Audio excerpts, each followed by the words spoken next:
there's one piece of advice that you might give to a young artist today, what do you think students today really need to be conscious of? All artists really need to have some sort of sense of contact with who they are and what's really important to them as individuals.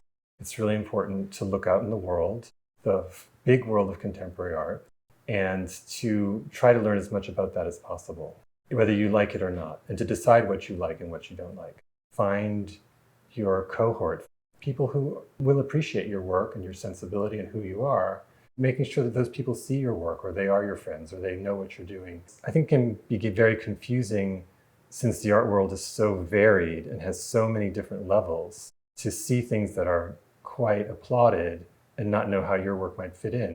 You can easily overlook places where your work will certainly fit in, and where you actually will find your niche and be able to blossom and to have a kind of creativity that will be sustainable. Well, I think so often with students, they're barking up the wrong tree. They think that this is the audience I'm supposed to have. These people matter the most. But some of those people really won't appreciate your work. And it's not because it's bad, it's because it's not their cup of tea. Maybe it's just about finding your audience and not feeling pressure to chase other people's audiences because they're not going to serve you. Well, that's where printmaking has been so important to me.